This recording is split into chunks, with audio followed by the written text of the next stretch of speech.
근 10년간 우리에게 무척 중요한 지역으로 떠오른 곳이 있습니다. 동남아입니다. 그 어디보다 한류 열풍이 거세고 여행자도 많고 경제 교류도 비약적으로 증가하고 있습니다. 그럼에도 우린 정작 동남아에 대해 아는 게 별로 없다는 생각이 듭니다. 이해는커녕 일부는 이들을 하찮아하거나 심지어 멸시하기도 합니다.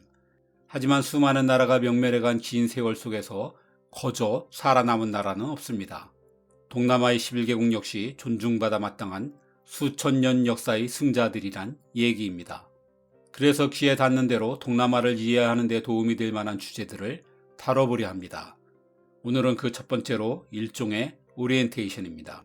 동남아의 특징들과 각 나라의 지역 내 포지션, 그리고 누구를 좋아하고 싫어하는지 국가 간의 관계를 1, 2부로 나눠 알아봅니다. 동남아 11개국은 미얀마, 태국, 라오스, 캄보디아, 베트남, 말레이시아, 싱가포르, 브루나이, 인도네시아, 동티모르, 필리핀입니다. 이들 나라 중 특히 대륙에 있는 미얀마, 태국, 라오스, 캄보디아, 베트남을 인도차이나 국가들이라고도 합니다. 하지만 이 명칭은 서구 열강들이 편의상 인도와 중국 사이에 있는 나라라고 뭉뚱그린 모멸적인 이름입니다. 한국을 차이나 재팬이라고 부르는 것과 같은 것이죠. 그러니 사용하지 않는 게 좋겠습니다. 이 명칭에서 보듯 동남아 각국은 태국을 제외하고 모두 유럽의 식민 지배를 받았다는 공통점이 있습니다. 2차 대전 땐 일본의 지배를 받았다는 점도 같지요. 태국이 식민지를 면하게 된 사정은 우리에게도 여러 가지 생각할 거리를 주니 나중에 별도로 다루도록 하겠습니다. 그런데 흥미로운 점은 누구의 지배를 받았느냐에 따라 지금의 정치 사회 문화가 확연히 달라졌다는 것입니다.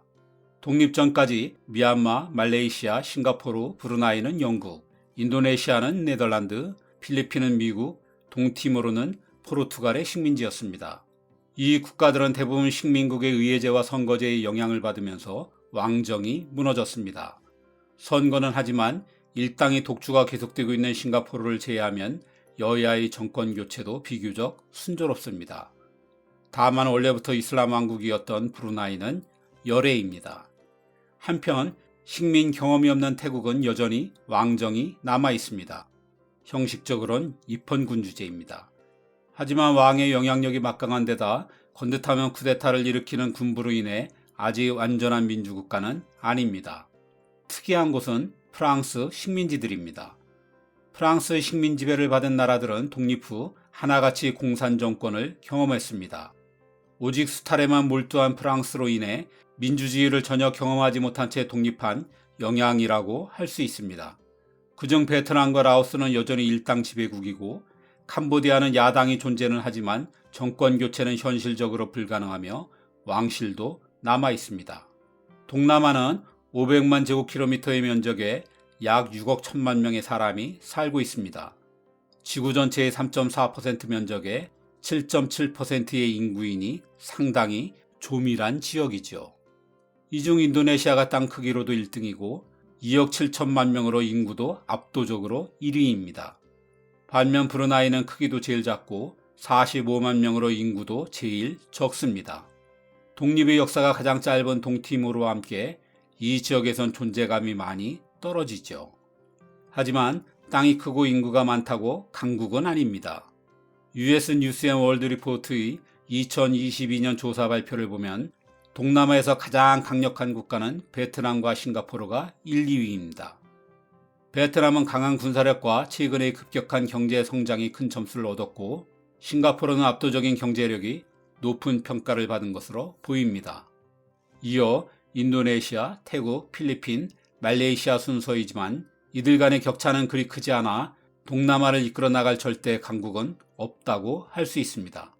오히려 고만고만한 나라 간의 충돌이 끊이지 않자 동티모르를 제외한 10개국은 20세기 중후반에 아세안을 결성해 평화와 공동 발전을 도모하고 있습니다. 하지만 그렇다고 오랜 갈등이 쉽게 사라질 리가 없지요. 이 갈등 요소들이 오늘날 동남아의 특징을 이루고 있습니다. 이를 이해하려면 몇 가지의 배경을 사전에 알아두는 게 필요합니다. 크게 세 가지입니다. 하나는 오랜 갈등의 뿌리입니다. 동남아는 두 개의 권역으로 나뉘어 있습니다. 하나는 대륙권으로 미얀마, 태국, 라오스, 캄보디아, 베트남이고 또 다른 하나는 섬으로 이루어진 해안권으로 말레이시아, 싱가포르, 브루나이, 인도네시아, 동티모르, 필리핀입니다. 동남아 국가들은 대개 이 권역별 내에서 생존을 건 싸움을 해왔습니다. 대륙권의 원래 터줏대감은 미얀마와 캄보디아였습니다. 위대한 유적 앙코르를 남긴 캄보디아 크메르 제국이 9세기부터 이 지역의 대부분을 제패했죠. 그러던 중 13세기 중국에서 굴러온 돌인 태국이 점차 터를 잡아가다가 14세기에 아유타야 왕국을 세웠습니다. 이들이 급기야 막강 크메르 제국을 무너뜨리면서 동남아에 지각 변동이 일어나죠. 이후 캄보디아는 급격히 쇠퇴해 태국과 베트남의 속국과 다름없는 처지가 되어버렸습니다. 이렇게 한방에 무너진 캄보디아와 달리 미얀마는 태국과 정말 질기디질긴 경쟁을 벌였습니다. 국가의 운명을 건 큰 전쟁만 30회가 넘습니다. 그러다가 마침내 18세기에 영원할 것 같던 아유타야를 정복하게 됩니다. 미얀마는 불상의 목을 치고 도시를 폐허로 만듦으로써 지긋지긋했던 태국을 영원히 끝장내려 했습니다. 하지만 곧바로 반격을 당하면서 오히려 태국에게 처절한 복수를 당하게 되죠. 서구 열강들이 갑자기 나타나지 않았더라면 이들은 분명 아직도 싸우고 있었을 겁니다. 유럽이 물러나면서 동남아의 대륙권은 본래의 영토대로 각기 독립했습니다. 하지만 태국은 이게 은근 불만입니다. 유럽 열강이 오기 전 태국은 동남아의 대부분을 지배했고 지금은 오히려 자신의 땅을 미얀마, 캄보디아, 라오스에 빼앗겠다는 의식이 일부에게 남아서입니다. 이 지역의 국경선 분쟁은 대개 이에서 비롯되었습니다. 동남아의 해안권은 스토리가 비슷한 듯 조금 다릅니다. 동남아의 전통적인 맹주는 말레이시아입니다. 사실 인도네시아, 말레이시아, 브루나이, 동티모르, 필리핀 사람들은 모두 아주 오래전에 말레이 반도에서 퍼져나간 후손들입니다. 그래서 언어적인 유사성도 꽤 있습니다. 좀 멀리 떨어진 필리핀을 제외하면 7세기부터 수백 년간은 모두 스리위자야 제국이기도 했습니다. 그래서 이들은 달라서가 아니라 비슷해서 더 싸웁니다. 이 형제들 간의 싸움은 2부에서 좀 더 다루게 됩니다. 이들은 유럽 열강이 점령한 세력대로 독립했습니다. 그리고 유럽의 입맛에 맞게 국경선도 그어졌습니다. 이게 아프리카에서 그렇듯 동남아에서도 갈등의 내관이 되고 있습니다. 두 번째는 경제적인 격차입니다. 경제력으로만 따진다면 이 지역에선 싱가포르가 넘사벽입니다. 1인당 GDP가 8만 달러가 넘습니다.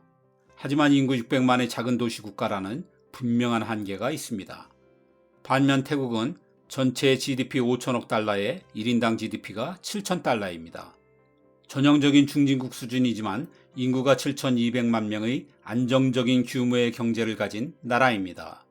우리 중엔 태국을 얕보는 사람도 있겠지만 태국은 엄연히 동남아의 이웃들에겐 기회의 땅입니다. 미얀마, 캄보디아, 라오스의 수많은 사람이 먹고 살기 위해 태국에서 노동자로 일하고 있습니다. 동남아 해안권에서 태국의 역할을 하는 곳이 말레이시아입니다. 말레이시아는 인구와 전체 경제 규모가 태국보단 적지만 1인당 GDP가 12,000달러로 훨씬 높습니다. 일자리를 얻기 어려운 싱가포르와 달리 말레이시아는 인도네시아, 동티모르, 필리핀 사람들의 삶의 터전이 되고 있습니다. 하지만 고용주인 태국, 말레이시아와 피고용자인 그 밖의 나라들 사이엔 차별과 불평등, 인권 경시 등의 문제가 일어나기 마련입니다. 이게 또 다른 갈등의 요인이자 동남아의 특징입니다. 마지막 세 번째는 다양한 종교입니다. 동남아의 대륙권인 미얀마, 태국, 라오스, 캄보디아, 베트남은 모두 불교권입니다. 해안권은 좀 복잡해 싱가포르는 불교가 과반이지만 이슬람과 기독교도 꽤 있고 필리핀과 동티모르는 절대 다수가 가톨릭입니다. 나머진 세계 최대의 이슬람 국가인 인도네시아를 비롯 말레이시아, 브루나이가 모두 이슬람입니다. 이 종교가 각 나라의 사회문화에 지대한 영향을 끼친 건 너무나 자명합니다. 거기에 각기 다른 종교가 동남아 국가 간의 평화를 위협하는 불씨라는 것도 분명합니다. 이 모든 요소들을 종합해 동남아에서 가장 많은 미움을 받는 국가는 태국입니다. 그리고 가위바위보도 져선 안 되는 라이벌 관계도 여럿입니다. 2부에선 이런 국가 간의 관계를 중점적으로 들여다보겠습니다.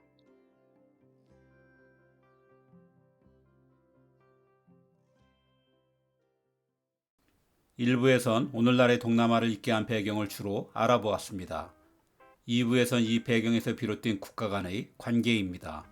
정확히는 누가 누구를 왜 싫어하는지를 짚으면서 각국의 사정을 드러내려 합니다. 이걸 알면 복잡하게 얽혀있는 듯한 동남아의 민낯이 여러 드러나리라 생각됩니다. 1부의 마지막쯤에서 말씀드렸듯 동남아에서 가장 큰 미움을 받는 국가는 태국입니다. 왜 그럴까요? 그건 태국이 그만큼 이 지역에선 전통의 강호란 얘기입니다. 다시 말하지만 동남아에선 미얀마, 태국, 라오스, 캄보디아, 베트남의 대륙권과 말레이시아, 싱가포르, 인도네시아, 동티모르, 브루나이, 필리핀의 해안권으로 나눠 갈등해 왔습니다. 지리적으로 가까울수록 이해관계가 맞부딪히기 마련이니 새로운 일도 아니죠. 다만 동남아가 그들만의 리그를 벌일 수 있었던 건 지리의 덕이라 할 수 있습니다. 동남아에선 미얀마, 라오스, 베트남이 중국과 국경을 맞대고 있습니다. 하지만 히말라야 끝자락과 횡단 산맥 등이 만든 거대한 고원지대가 이 둘을 갈라놓았지요. 중국이 동남아로 내려오려면 베트남 북부의 좁은 평야지대를 통과해야 합니다. 이를 막느라 수천 년간 베트남만 죽어났죠. 베트남이 방파제 역할을 잘해주지 않았더라면 동남아도 중국의 압도적인 힘에 무사하긴 힘들었을 것입니다. 이를 자세히 알고 싶은 분들은 베트남은 왜 중국을 싫어하나라는 영상을 봐주세요. 다시 원래 주제로 돌아와서 아마 태국을 가장 싫어하는 나라는 미얀마일 것입니다. 13세기 태국인들이 오기 전만 해도 이 땅은 미얀마와 캄보디아가 번갈아 지배하고 있었습니다. 14세기 태국의 아유타야가 캄보디아의 크메르 제국을 멸망시킬 정도로 강성해지면서 이후 양국은 지금까지 철천지 원수로 지내왔습니다. 대체적으로는 태국이 유리했지만 아유타야를 멸망시킨 것도 방어를 위해 수도를 방콕으로 옮기게 만든 것도 미얀마였습니다. 그 정도로 양국은 숙명의 적이었습니다. 하지만 지금 이 양국의 현실은 너무나 다릅니다. 태국은 이후 경제적으로도 성공, 여전히 이 지역 최고의 강자입니다. 1960년대만 해도 버마식 사회주의로 제3세계에선 제법 잘 나가던 미얀마는 군부 독재가 장기화하면서 폭망했습니다. 이제 양국은 GDP가 2배나 차이 날 정도로 격차가 벌어졌습니다. 그 탓에 미얀마인들은 태국에서 허드렛 일을 하며 사는 공궁한 처지입니다. 그 숫자가 100만 명이 넘고 불법 체류자가 얼마인지는 가늠조차 할 수 없습니다. 하지만 태국은 미얀마에 대한 경계를 늦추지 않고 있습니다. 태국인들이 신성시했던 불상의 목을 닥치는 대로 날리고 도시가 일거에 폐허가 된 끔찍한 경험은 태국인들에게 미얀마에 대한 공포심과 적개심을 각인시켜 놓았습니다. 그래서 태국은 미얀마가 끊임없이 분열하도록 반정부 세력과 소수민족을 지원하고 있습니다. 태국에 유리하다면 이들에 대한 피난처 제공이나 난민 수용도 적극적이죠. 물론 자국에 불리하다면 수수방관하기도 하고요. 미얀마의 다수를 차지하는 버마족은 자신들을 멸시하고 농락하는 이 상황이 분통 터지지만 할 수 있는 일이 없습니다. 예전처럼 복수에 나서기엔 국력차가 너무 크다는 걸 스스로 잘 알기 때문입니다. 미얀마의 군부 역시 소수민족 사태를 자신들의 집권 연장에 적절히 이용하고 있어 태국에 대한 항의가 형식적인 측면도 있습니다. 캄보디아 역시 미얀마 못지않게 태국을 싫어합니다. 사실 태국인들이 중국에서 이동해 오는 바람에 캄보디아가 최대의 피해자가 되었습니다. 당시 이 지역은 캄보디아의 크메르 제국 천하였습니다. 하지만 태국의 아유타야가 이를 무너뜨렸죠. 이후 캄보디아는 지금껏 태국과 베트남의 동네북 신세를 면치 못하고 있습니다. 태국도 어찌나 캄보디아를 얕보는지 걸핏하면 캄보디아의 보물인 앙코르의 소유권을 주장해 캄보디아의 속을 뒤집어 놓습니다. 한때 자신들이 지배했던 앙코르 유적이 세계적인 관광지가 되어 막대한 수입을 올리자 이게 배 아팠던 모양입니다. 태국은 국제사법재판소가 이미 캄보디아 소유로 판결한 국경선의 작은 사원들을 두고서도 여전히 충돌하고 있습니다. 이때마다 캄보디아는 발끈하지만 절반의 경제력인 미얀마도 할 수 있는 일이 없는데 17분의 1밖에 안 되는 캄보디아가 무얼 하겠습니까? 캄보디아 역시 수많은 노동자가 태국에서의 막일로 먹고 살면서 경제적으로 태국에 대한 의존도가 무척 큽니다. 하지만 정치적으로는 명백히 베트남의 영향권이죠. 12세기엔 베트남의 참파 왕국에게 크메르 제국이 정복당하는 참사를 겪었고 200년 전에는 그 비옥한 메콩강 유역의 땅을 베트남에게 빼앗겼습니다. 옛날 사이공이라 불렸던 베트남의 호치민시가 바로 여기에 있죠. 세계에서 가장 오랜 독재자인 훈센 총리의 38년 집권도 베트남의 지원이 있기에 가능한 일입니다. 그래서 캄보디아인들은 태국과 베트남 중 하나만 고르라면 최악의 선택이지만 그나마 태국이 낫다고 말합니다. 동남아 유일의 내륙국인 라오스는 태국과 애증의 관계입니다. 민족적으로도 언어적으로도 같은 뿌리라 70% 이상 서로 말이 통합니다. 그래서 1975년 라오스가 공산화되었을 땐 인구의 10분의 1이 한꺼번에 태국으로 건너가 버리기도 했습니다. 라오스의 젊은이들은 대개 라오스 TV 대신 선진 문물인 태국 방송을 즐겨보면서 문화적인 종속화도 심합니다. 라오스는 캄보디아보다도 가난한 나라라 태국인들은 라오스인들을 늘 불쌍한 동생 취급합니다. 하지만 태국은 결코 착한 형은 아닙니다. 18세기엔 불신 깊은 라오스인들이 가장 애지중지하던 에메랄드 불상을 약탈해 자신들의 국보 1호로 삼았습니다. 라오스의 반환 요청엔 들은 척도 안 하죠. 라오스인들은 태국에서 일하고 태국의 물건을 보따리 장사하고 태국의 농산물을 수출해 먹고 사는 게 경제의 많은 부분을 차지하는지라 이 나라에선 태국의 화폐인 바트로 대부분의 거래가 가능합니다. 사실 미얀마나 캄보디아도 별반 차이가 없어 이들 나라를 바트 경제권이라 하기도 합니다. 태국의 화폐가 기축통화 역할을 하는 셈이니 동남아에서 태국의 위상을 짐작할 만하죠. 아무튼 태국의 문화적 컴플렉스를 가진 라오스는 태국인들의 우월감이 아니 꼽지만 어쩔 도리가 없습니다. 라오스는 대신 베트남과 무척 친합니다. 아마 동남아에서 거의 유일하게 친한 관계일 것입니다. 이 둘은 베트남 전쟁 때 미국에 함께 맞섰고 지금도 같은 공산주의를 가진 혈맹입니다. 그래서 라오스는 정치에서만큼은 베트남의 절대적인 영향력 아래에 있습니다. 최근엔 베트남 경제가 고속성장하면서 라오스의 국가 인프라를 개발해주고 있고 라오스는 베트남을 벤치마킹해 경제개발에 나서고 있습니다.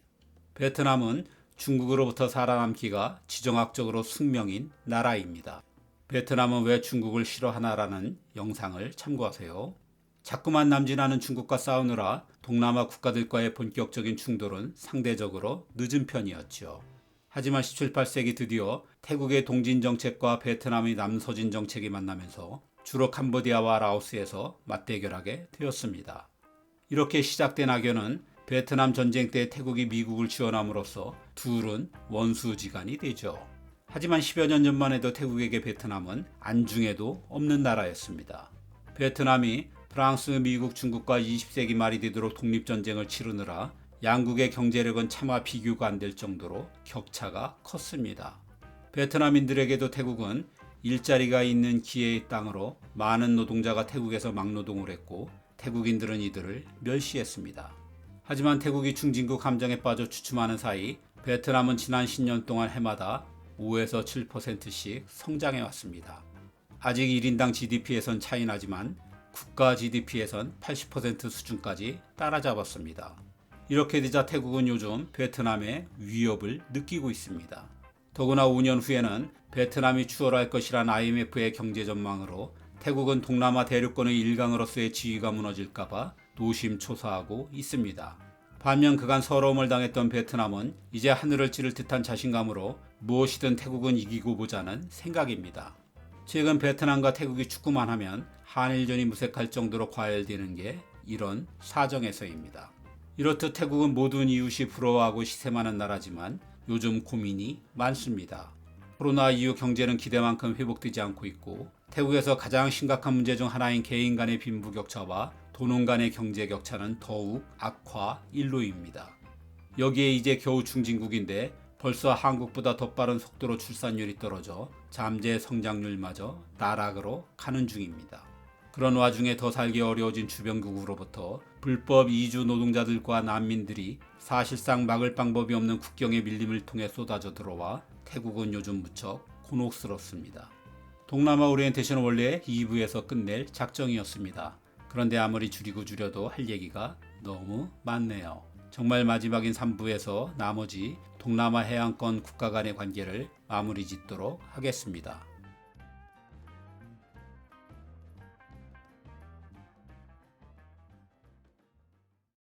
동남아 1, 2부에 이어 오리엔테이션으로는 마지막인 3부입니다. 앞에서 본 것처럼 동남아는 대륙권과 해안권으로 나눠 서로 영향을 주고받았습니다. 그런데 이 둘은 배경과 양상이 무척 다릅니다. 미얀마, 태국, 라오스, 캄보디아, 베트남의 대륙권은 서로 간에 직접 국경을 맞대고 있어서 전쟁이 잦은 편이었습니다. 반면 말레이시아, 싱가포르, 인도네시아, 동티모르, 브루나이, 필리핀의 해안권은 모두 섬나라라 바다라는 건너기 힘든 장벽이 있습니다. 섬이 무려 2만 개가 훨씬 넘습니다. 아무래도 대륙권에 비해선 전쟁이 적을 수밖에 없는 환경입니다. 또 대륙권은 모두 같은 불교 문화지만 해안권은 불교, 가톨릭, 이슬람이 혼재해 종교적 갈등의 여지가 더 크다고 할 수 있습니다. 또 하나의 주요한 특징과 차이는 민족입니다. 대륙권은 나라마다 민족이 모두 다릅니다. 하지만 해안권은 중국계가 다수인 싱가포르를 제외하곤 멀리 떨어진 필리핀까지 모두 말레이계가 다수입니다. 하지만 싸우는 건 똑같습니다. 대륙권은 달라서 싸우고 해안권은 닮아서 싸웁니다. 그 대표적인 나라가 말레이시아와 인도네시아입니다. 형제 사이나 다름없는 이 두 나라의 충돌이 동남아 해안권에서 벌어지는 갈등의 핵심이고 가장 영향력이 큽니다. 이 둘은 원래 같은 나라였습니다. 7에서 14세기 사이엔 모두 스리위자야 제국이었는데 2018년 아시안 게임이 열렸던 팔렘방이 그 수도였습니다.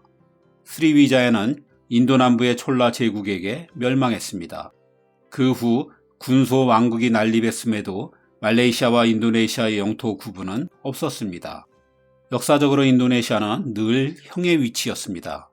팔렘방이 현재 인도네시아의 수마트라 섬에 있는 데다 이 시기 즈음에 인도네시아인들이 대거 말레이 반도로 건너가 말레이계를 이루어서입니다. 그래서 두 나라는 언어적으로도 거의 비슷해 의사소통에 아무 문제가 없습니다. 하지만 16세기 이후 서구 열강들이 쏟아져 들어오면서 모든 게 바뀌었습니다. 말레이시아와 인도네시아 사이엔 말라카 해협이라는 좁은 해로가 있습니다. 동남아와 중국으로 가기 위해선 반드시 통과해야 하는 요충지 중에 요충지죠. 서구 열강들이라면 누구나 탐낼 곳이라 이들 간의 난타전이 벌어졌습니다. 그 결과 영국은 말레이시아를, 네덜란드는 인도네시아를 손에 넣게 됐죠. 이후 이 나라들은 수백 년간 식민지라는 동병상련을 겪다가 20세기 중반이 되어서야 독립하게 됩니다. 1949년 먼저 독립한 인도네시아는 말레이시아와 다시 하나 되는 그레이터 인도네시아를 꿈꿨습니다. 하지만 말레이시아를 지배하던 영국의 방해로 무산되죠. 구실은 인도네시아 지배층이 공산주의자들과 가깝게 지낸다는 것이었지만 사실은 말레이시아에 대한 영향력을 계속 유지하고 싶었던 거죠. 인도네시아의 독립이 네덜란드와 4년의 전쟁을 치러야 할 만큼 처절했던 반면 말레이시아는 영국과 협상을 통해 무혈 독립을 이루었습니다. 그래서 영국에 대한 인식이 나쁘지 않았고 말레이시아 지배층의 야망도 더해졌습니다. 물론 그 과정이 순탄할 리 없습니다. 말레이시아와 인도네시아는 곧 전쟁에 돌입했고 영국은 물론 호주, 뉴질랜드까지 군대를 보내준 덕에 말레이시아는 따로 독립할 수 있었습니다. 그렇지만 많은 인명이 희생되면서 형제였던 두 나라는 감정의 골이 깊어지게 됐죠. 이후 양국은 사사건건 맞서면서 몇 차례나 군사 충돌 직전까지 갔습니다. 이들 간의 가장 흔한 갈등이 원조 전쟁입니다.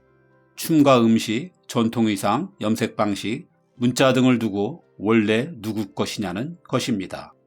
말레이시아와 인도네시아는 모두 다인종 국가입니다. 여기에 인도네시아는 무려 17,000여 개의 섬에 나눠 살고 있습니다. 하나의 국가로서 정체성을 갖기가 무척 힘들다는 얘기입니다. 때문에 이들 나라는 오랜 전통을 가진 하나의 문화 속에 살고 있다는 점을 강조하기 위해 원조 쟁탈전을 벌이고 있는 것입니다. 이 두 국가 간엔 영토 분쟁도 만만치 않습니다. 대개는 영국의 식민 영토와 네덜란드의 식민 영토로 나눠 독립하다 보니 생긴 부작용들입니다. 영국과 네덜란드가 이 두 나라의 문화적, 지리적 유산을 고려하지 않은 채 제멋대로 국경을 그어서입니다. 게다가 두 나라 사이엔 여전히 소유권이 불확실한 작은 섬들이 있습니다. 석유 매장지가 새로 드러날 때마다 이런 섬들은 두 나라가 폭발하는 내관이 되곤 합니다. 무엇보다 감정적으로 대립하게 만드는 건 경제적인 문제입니다. 말레이시아는 말라카 해협이라는 지리적 이점에 영국의 지원을 얻으면서 독립 후 꽤 탄탄한 경제 성장을 이루어왔습니다. 그 결과 1인당 GDP 12,000달러의 중진국 수준의 경제력을 갖췄습니다. 국가 GDP에선 물론 인도네시아가 3배 이상 앞섭니다. 하지만 이는 말레이시아보다 8배가 넘는 2억 8천만 명이나 되는 인구빨입니다. 1인당으로 따져선 5,000달러도 안 되죠. 그래서 먹고 살기 위해 대거 인도네시아인들이 말레이시아로 건너가 험한 일을 해왔습니다. 한때 인도네시아 노동자가 200만 명이 넘어섰고 말레이시아는 불법 체류자들을 가차없이 채찍으로 다스려 양국의 관계가 최악으로 치닫기도 했습니다. 이젠 경제적 격차로 형과 아위의 위치조차 뒤바뀌어 인도네시아로선 정말 자존심이 말이 아닙니다. 뒤늦은 인도네시아의 경제 성장이 최근 궤도에 오른 듯하니 잃어버린 형의 위엄을 되찾을 수 있을지 지켜볼 일입니다. 이런 연유로 대륙권에서 태국과 베트남의 축구가 그렇듯 해안권에선 말레이시아와 인도네시아의 축구가 전쟁입니다. 또 인도네시아는 말레이시아 외에도 호주를 포함한 인근의 모든 나라와 영토 분쟁 중입니다. 경계가 모호한 섬들이 인도네시아 주변으로 너무 많아서입니다. 말레이시아도 인도네시아 외에 태국과 국경 분쟁을 겪고 있습니다. 태국이 이슬람을 믿는 말레이계가 다수인 지역을 오래전에 빼앗았기 때문입니다. 이 두 나라는 경제적으로도 경쟁이 심해 사이가 좋지 않습니다. 말레이시아와 싱가포르는 오랜 견원지간이지만 상호 보완적인 관계입니다. 말레이시아는 중국계가 경제를 독점하는 것을 견제해 이들을 국도 끝의 섬에 몰아넣고 연방에서 쫓아내 버렸습니다. 억지로 독립한 싱가포르는 이후 경제적으로 대성공을 거뒀습니다. 하지만 독립 과정에서 벌어진 앙금을 씻어내긴 어렵습니다. 이 두 나라는 충돌할 만한 이슈들이 여럿이지만 관계 악화를 피하고 있습니다. 말레이시아는 싱가포르의 돈이 필요하고 싱가포르는 말레이시아의 땅과 노동력이 절실하기 때문입니다. 싱가포르는 사실 동남아의 2단아입니다. 국부인 리콴유가 1959년 자치정부 수반으로 취임할 당시 400달러이던 1인당 GDP가 지금은 무려 8만 3천 달러입니다. 동남아에서 압도적인 경제를 가진 싱가포르는 영내에선 좀 초월적인 존재입니다. 다만 자신의 경제에 해가 되지 않도록 말레이시아와 인도네시아가 충돌할 때마다 단골 중재자로 나서는 등 영내 갈등 관리를 담당하고 있습니다. 브루나이는 동남아의 이질적인 존재입니다. 한때 보르네오 섬 전체와 필리핀 일부를 갖고 있던 브루나이는 영국에게 대부분 땅을 떼어주고 섬 한 귀퉁이에 살아남았습니다. 생존이 위태롭던 경기도 절반만한 이 작은 왕국은 20세기 초에 석유가 터지면서 완전히 살아났습니다. 석유와 천연가스 판돈으로 브루나이 왕은 4천여 대의 슈퍼카와 100여 명의 전속정비사, 수백 대의 자가용 비행기로 사치를 마음껏 부리고 있습니다. 하지만 중동 국가들과 달리 국민에게도 지상낙원에 버금가는 복지를 누리게 하고 있습니다. 140만 명의 브루나이 국민은 세금은커녕 국왕으로부터 용돈을 받고 대학과 유학까지 무상이며 병원 치료도 1년에 우리 돈으로 800만 원이 아니라 단돈 800원만 내면 됩니다. 나이 들면 넉넉한 연금도 주니 노후 걱정도 없습니다. 대신 죄를 짓는 순간 낙원이 한순간의 지옥으로 변하니 늘 조심하며 살아야 합니다. 이슬람 국가인 브루나이는 율법인 샤리아를 고지곳대로 적용합니다. 재질에 따라 정말 뼈가 으스러지도록 태형을 가하고 물건을 훔치면 정말 손을 자르며 간통하다 걸리면 정말 죽을 때까지 돌팔매질을 하는 나라가 브루나이입니다. 브루나이는 다른 동남아 국가들과는 대개 무난한 관계입니다. 이 중 싱가포르와는 아주 각별해 거의 형제처럼 지냅니다. 싱가포르가 가장 어려웠던 시절 브루나이가 크게 경제적으로 도왔기 때문입니다. 인도네시아 동쪽 끝의 동티모르는 동남아는 물론 아시아를 통틀어 가장 작은 나라입니다. 완전 독립한 지가 이제 20여 년밖에 되지 않았기 때문에 동남아에서 존재감 과시는커녕 아직 생존을 걱정해야 할 처지입니다. 독립을 위해 무려 500년을 싸워온 나라지만 냉혹한 국제 현실을 어떻게 극복해 나갈지 여전히 염려의 눈길로 볼 수밖에 없는 나라입니다. 싱가포르가 동남아의 2단아라면 필리핀은 동남아의 이방인입니다. 필리핀은 7천여 개의 섬으로 이루어진 나라입니다. 섬으로 뿔뿔이 흩어져 고립되어 살다 보니 필리핀은 오랫동안 국가라는 개념도 국민이라는 인식도 없었습니다. 기록도 16세기 스페인의 식민지가 되면서부터라 동남아와 공유하는 역사적 경험도 없습니다. 수백 년간 대거 혼혈이 이루어지면서 생김새도 동남아인들과 제법 다릅니다. 종교도 불교와 이슬람이 다수인 여타 동남아와 달리 가톨릭입니다. 이런 이유로 필리핀 사람들은 동남아와 거의 동질감을 느끼지 못합니다. 게다가 다수의 말레이계가 아닌 소수의 유로 중국계 혼혈이 상류층을 이루면서 필리핀은 동남아와 사실상 따로 노는 존재입니다. 이제 동남아를 이해하기 위한 오리엔테이션은 마쳐야겠습니다. 배경으로 이 정도만 알면 충분한 것 같습니다. 앞으로는 강론으로 들어가 한 달에 한두 번씩 동남아의 주요 주제들을 다뤄보도록 하겠습니다.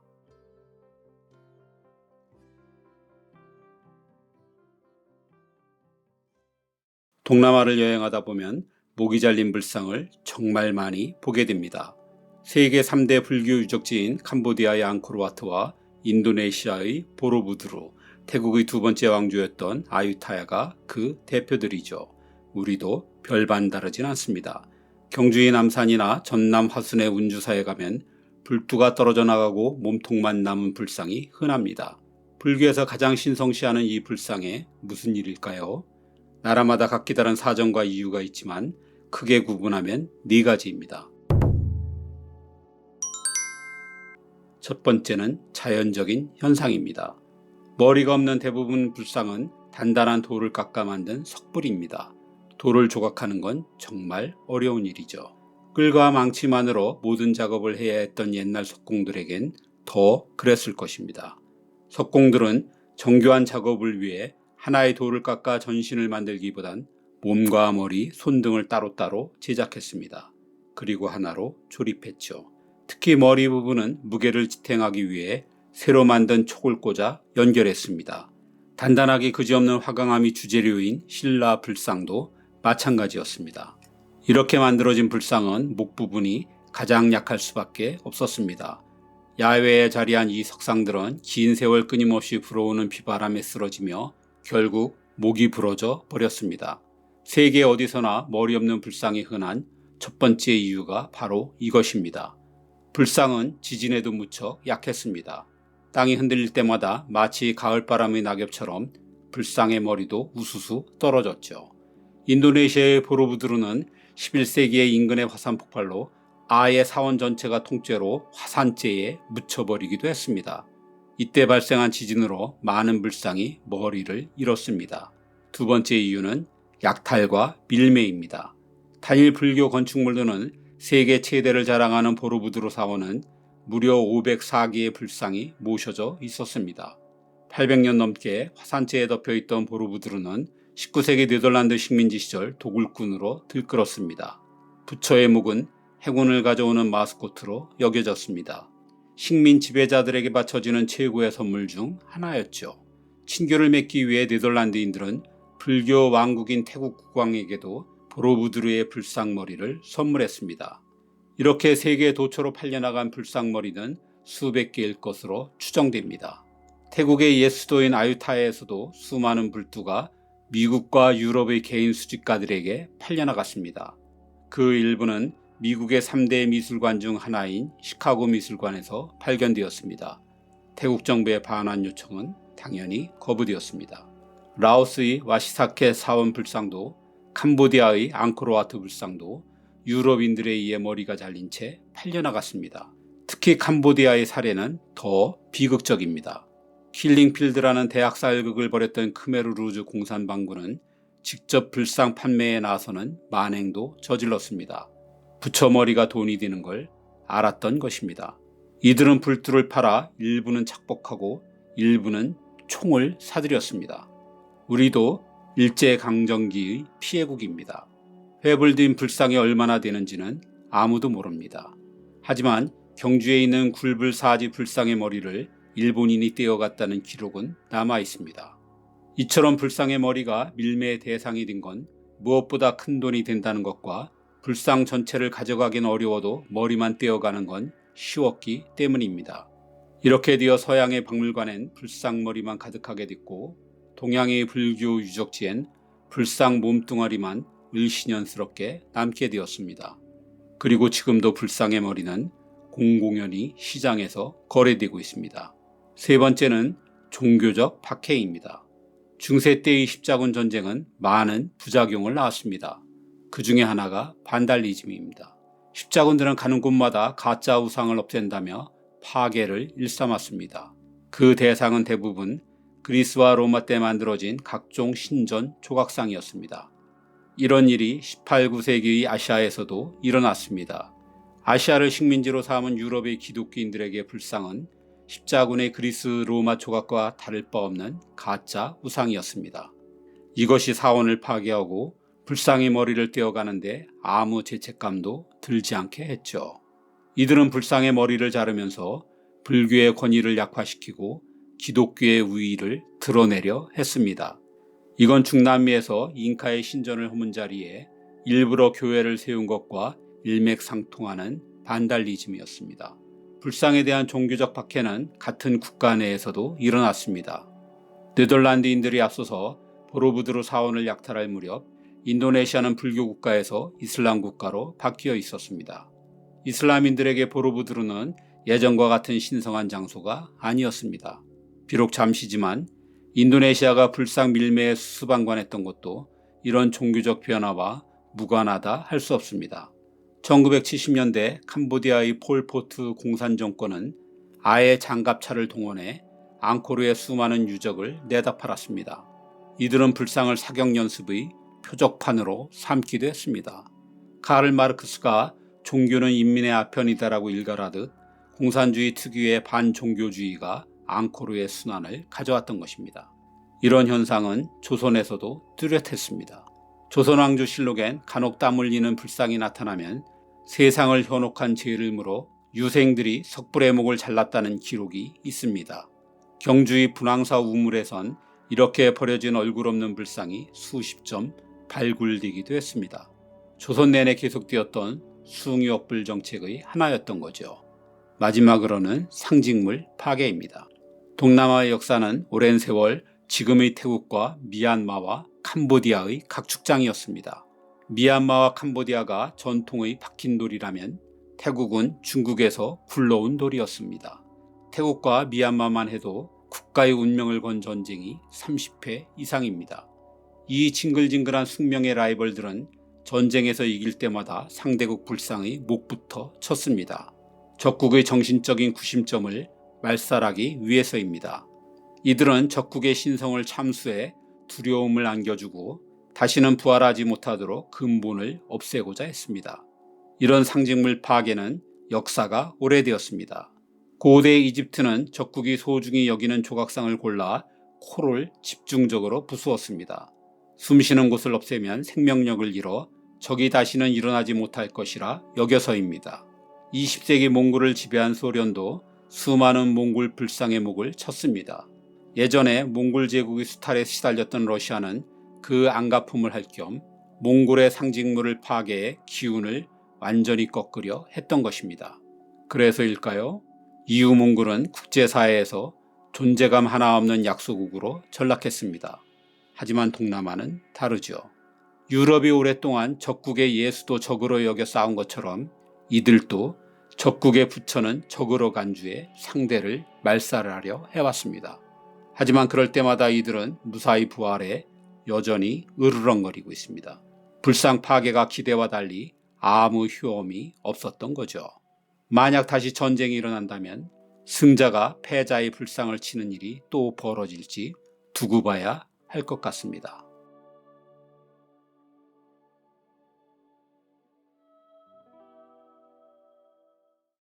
애인은 없어도 오토바이는 없으면 안 된다. 동남아의 흔한 얘기입니다. 심지어 집은 없어도 오토바이는 있어야 한다고도 합니다. 실제로 동남아의 젊은이들에게 오토바이는 핸드폰과 함께 꼭 가져야 할 양대 필수품입니다. 동남아의 대표적 나라들인 태국, 베트남, 인도네시아, 말레이시아 등은 모두 전체 가정의 80% 이상이 한 대 이상의 오토바이를 갖고 있습니다. 고급 오토바이는 사회적인 지위와 부, 그리고 허세의 상징이기도 합니다. 오토바이 사용자가 압도적이다 보니 도로, 신호등, 주차장도 오토바이가 중심입니다. 오토바이 운전자들의 편의에 맞춘 상점과 물건 등 경제에 미치는 영향도 굉장합니다. 일본의 오토바이 회사가 동남아의 최대 축구대회인 스즈키컵을 후원하는 것도 이 지역의 엄청난 시장 때문이죠. 한마디로 동남아에서 오토바이는 이동수단 그 이상의 존재입니다. 하지만 머지않아 동남아의 장엄하기까지 한 오토바이 행렬을 더는 못 보게 될지도 모르겠습니다. 각국 정부가 오토바이 퇴출에 나섰기 때문입니다. 동남아에 무슨 일이 있는 걸까요? 오토바이가 가장 많은 나라는 단연 인구도 세계 제일인 인도입니다. 14억 명 인구에 2억 2천만 대입니다. 두 번째가 동남아의 인도네시아입니다. 인구 2억 8천만 명으로 인도의 5분의 1이지만 오토바이는 인도의 절반인 1억 1천만 대를 갖고 있습니다. 베트남은 3위인 중국에 이어 4위입니다. 하지만 1억 명의 인구의 6,500만 대로 인구당 가장 많은 오토바이를 가진 나라입니다. 여러 면에서 동남아의 오토바이를 상징하는 나라죠. 통계에 의하면 베트남의 오토바이는 자동차보다 6배가 많으며 분당 5.8대가 팔립니다. 인구당 가장 많은 오토바이를 가진 도시도 베트남에 있습니다.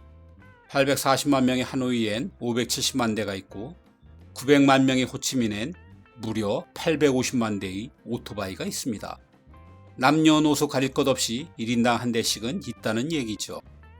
이외에 태국이 세계 5위, 말레이시아가 7위, 필리핀이 16위이니 동남아에 얼마나 많은 오토바이가 몰려 있는지 알 수 있습니다.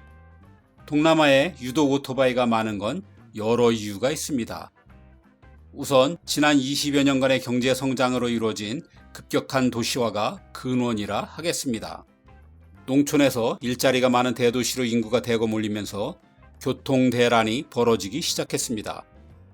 베트남의 호치민은 순식간에 1,000만 명에 가까운 메가시티가 되었습니다.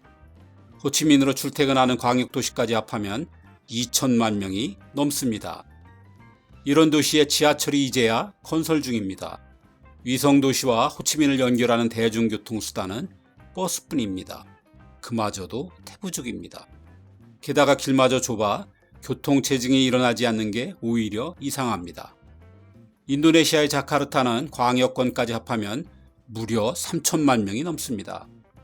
도시철도 역시 미비하기 짝이 없어 이제야 겨우 한 개의 노선의 지하철이 다닙니다. 도심의 평균 주행 속도는 시속 10km가 채 되지 않습니다. 그래서 자카르타는 최악의 교통체증 도시 조사에서 늘 최상위권입니다. 태국의 방콕은 이 분야에서 가장 악명 높은 도시 중 하나죠. 웬만한 곳은 365일 막힌다고 해도 과장이 아닙니다. 이 고질적인 문제를 해결하기 위해 지하철, 모노레일, 수상버스 등을 확충하지만 광역 도시권의 1,500여만 명을 감당하기에는 버겁기만 합니다. 도시가 커지고 인구가 증가하면 이에 맞추어 도로를 확장하고 철도를 건설해야 하지만 이를 등한시한 대가를 치르고 있는 거죠. 밀림이 많고 날씨가 너무 더워 건설이 어렵다는 동남아만의 고충이 없는 건 아닙니다. 하지만 실상은 과거 군사정부가 사회간접자본에 무지했거나 무관심한 탓이라고 해야 할 것입니다. 유일한 대중교통수단인 버스를 이용하는 것도 불편하기 짝이 없습니다. 우선 버스 정류장을 찾기도 어렵고 배차 간격은 길며 제 시간에 오지도 않습니다. 버스 정류장도 대로변 위주라 직장까지 땡볕 아래를 걷거나 갈아타는데 적잖은 시간과 비용을 들여야 합니다. 이렇듯 동남아의 폭발적인 오토바이 증가는 대중교통수단의 절대적인 부족과 불편함이 복합적으로 작용한 결과입니다. 오토바이는 그 어디든 원하는 목적지까지 빨리 갈 수 있죠. 일찍 끊기는 버스와 달리 아주 늦은 시간에 이동할 수도 있습니다. 게다가 여러 번 갈아타야 하는 버스에 비해 돈도 적게 들고 시간도 아낄 수 있으니 동남아에서 오토바이는 그 어느 면으로 보나 가장 효율적인 교통편입니다. 동남아의 현재 경제 수준으로 보아도 다수가 자동차를 사는 건 아직 무리입니다. 1인당 GDP를 보면 말레이시아가 12,000달러이고 베트남, 인도네시아, 태국 등은 4,000에서 7,000달러 사이입니다. 관세도 비싸 이들 나라에서 자동차를 사려면 경차라도 꼬박 3년 이상의 월급을 모아야 합니다. 반면 오토바이는 3에서 5개월 정도면 되고 할부도 다양해 큰 부담이 없습니다. 게다가 유지비도 자동차에 비할 바 없이 저렴합니다. 엔진이 단순해 웬만하면 직접 고칠 수도 있고 연비도 자동차의 4~5배입니다. 통행료는 자동차의 절반 이하이고 주차료는 몇백 원이라 동남아의 소득 수준에서도 충분히 애용할 만하죠.